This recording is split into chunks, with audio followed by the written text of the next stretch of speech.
सरकार ने आसाम हुकूमत में ने इनको तोड़ फोड़ कर घर को तोड़ दिया गया।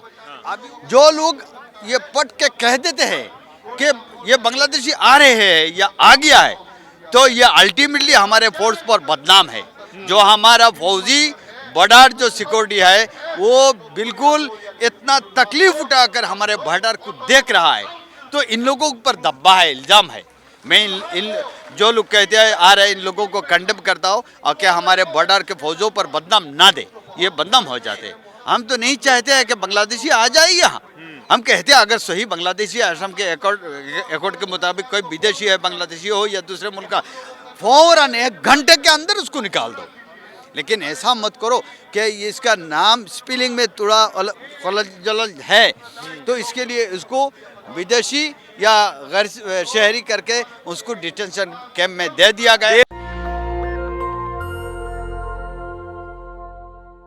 देखिए, ये बात बिल्कुल जग जाहिर है कि आसाम की ज़मीन पर डिटेंशन सेंटर तो हैं और एनआरसी में 19 लाख लोग बाहर हो गए और उन्हीं को न्याय दिलाने के लिए आज जंतर मंतर पर एक बड़ा प्रदर्शन हो रहा है। लेकिन टीवी मीडिया आपको ये बातें नहीं दिखाएगा। टीवी मीडिया के जो है ज़बान पे लकवा मार जाता है, जबकि जब भी हम माइनॉरिटीज़ की बात करते हैं, लोगों के हक हुकूक की बात करते हैं, तो वो बिल्कुल शांत हो जाते हैं। टीवी के एंकरों को जस्टिस शब्द प्रोनाउंस करना नहीं आता है। सर, आप 19 लाख लोगों की बात कर रहे हैं, आपकी बात जब टीवी पर जाएगी तो आपको सीधे सीधे आतंकवादी बोलने लग जाएंगे लोग कि भैया ये तो देश बांटने की बात कर रहे हैं, जो एनआरसी से बाहर हो गए उनको बसाने की बात कर रहे हैं। पहले मेरा तारुफ ये है जी कि मैं कलीमुद्दीन जमीयत उलमा आसाम जो सूबा है स्टेट है, इसका मैं सेक्रेटरी हूँ जी। मैं हकीकत अमसू का नहीं हूँ। हाँ, हमारा सदर है मौलाना मुश्ताक अनवर साहब। ठीक है। आज अमसू वाले जो अपना डिमांड लेकर यहाँ बैठे हुए हैं, ये सब जायज़ डिमांड है। इनमें आपने कहा कि एनआरसी के बारे में, देखिए एक अच्छा एनआरसी बने, तैयार हो जाए, इस एनआरसी में बाहर के कोई लोग का नाम ना आना चाहिए और शहरी का नाम ना बाहर नहीं होना चाहिए, बाहर नहीं होना चाहिए कानूनी तौर पर, और सुप्रीम कोर्ट के निगरानी में ये काम चले। हाँ, तो इस सुप्रीम कोर्ट में हम भी थे और सुप्रीम कोर्ट ने जो कुछ किया हमारा बिल्कुल सुप्रीम कोर्ट को मुबारकबाद है और बिल्कुल हम इस पर राज़ी हैं। हाँ, बात रही है कि 19 लाख से ज़्यादा लोग बाहर चले गए, हाँ, तो इस बारे में सुप्रीम कोर्ट का भी ही राय है, फैसला है। आसाम सरकार को ये ऑर्डर दिया गया कि रेजिग्नेशन लेटर दो और वो लोग फॉरेनर्स ट्रिब्यूनल में जाएंगे, जाकर अपना जो तारुफ है वो शहरी है या नहीं है वो दिखाएंगे, करेंगे। अगर वो शहरी है तो उनका नाम एनआरसी में आएगा। हाँ। अगर नहीं है तो सरकार या हुकूमत या सुप्रीम कोर्ट क्या करना है वो करेगा, यह अलग बात है। जमीयत उलमा का डिमांड है कि हमारा 1971 जो कार्ट ऑफ ईयर है, इससे पहले का जितने लोग हैं इन लोगों का नाम एनआरसी में आना चाहिए और 1971 के पहले का कोई कागजा उगजा नहीं है, कोई रिकॉर्ड नहीं है, यानी वो हमारा शहरी नहीं है। ये हमारे जमीयत उलमा का डिमांड है। अच्छा। तीसरी बात ये है कि इस वक्त असम में आप लोग देखिए, और मैं मीडिया वालों को मैं बड़े मुअद्दबाना अपील करूंगा कि आप लोग भी सरजमीन को देखिए, आइए कि सरकारी ज़मीन पर बैठे हुए ये बात कहते हुए सरकार ने आसाम हुकूमत में ने इनको तोड़ फोड़ कर घर को तोड़ दिया गया। अभी वो जानवर जैसे लोग बस रहे हैं।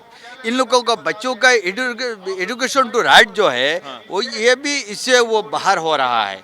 इसलिए हमने डिमांड दिया कि भाई ये तो शहरी है, सिटीजन है, अच्छा ठीक है, सरकारी ज़मीन खाली करना है कर लो, लेकिन उन लोगों को दूसरी जगह कहीं पे दो, वो तो सिटीजन है।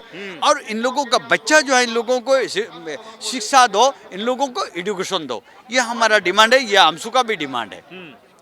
रही बात ये आसाम में सैलाब है, फ्लड अफेक्टेड एरिया है, इनको प्रोटेक्शन करो। और ये हम कहते हैं आसाम हुकूमत से कि हमेशा कुछ लोग कहते हैं, कुछ लोग कि बाहर से बांग्लादेश से लोग आते हैं, अरे भाई हमारे यहाँ फोर्स बैठे हुए हैं, इन लोगों के निगरानी में बॉर्डर है। हाँ। जो लोग ये पट के कह देते हैं कि ये बांग्लादेशी आ रहे हैं या आ गया है, तो ये अल्टीमेटली हमारे फोर्स पर बदनाम है। जो हमारा फौजी बॉर्डर जो सिक्योरिटी है वो बिल्कुल इतना तकलीफ उठाकर हमारे बॉर्डर को देख रहा है, तो इन लोगों पर दब्बा है, इल्ज़ाम है। मैं इन जो लोग कहते हैं आ रहे हैं, इन लोगों को कंडेम करता हूँ और क्या हमारे बॉर्डर के फौजों पर बदनाम ना दे, ये बदनाम हो जाते हैं। ये भी हमारा डिमांड है कि लेकिन एक बात आपने कही कि जिसके पास 1971 से पहले कागजात नहीं है वो शहरी नहीं है ना। लेकिन असम में जो बाढ़ की इतनी बड़ी समस्या है, लोगों के घर पूरे बह जाते हैं, तो कागज क्या ही बचता होगा। अगर वो शहरी था भी तो उसके बाद आज कागज कहाँ से होंगे सर? ये तो बिल्कुल ज़रूरी बात है, हमने सुप्रीम कोर्ट में ये भी बताया। देखिए बाढ़ तो बहुत है और बहुत गरीब लोग हैं, कभी घर में आग लगकर जल जाते हैं, तो इन लोगों पे कब्जा नहीं है, रिकॉर्ड नहीं है। इसके बाढ़ के वजह से वो भी उधर से उधर चला जाता है तो कब्जा बर्बाद हो जाते हैं।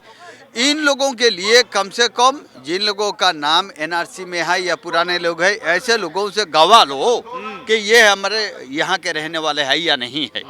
और ये अनपढ़ लोग हैं, आपके सरकार को ये पिटीशन देना कि हमारा घर टूट गया, वो लोग नहीं जानते हैं, डरते हैं लोग, तो इन लोगों का ये हाल हो गया। इसलिए मेरा डिमांड है कि मीडिया वाले भाई आइए, हमारे आसाम में आइए और इंटेलेक्चुअल लोग भी आइए। हमारा डिमांड जायज़ है या नाजायज़ है तो पहले देख लो।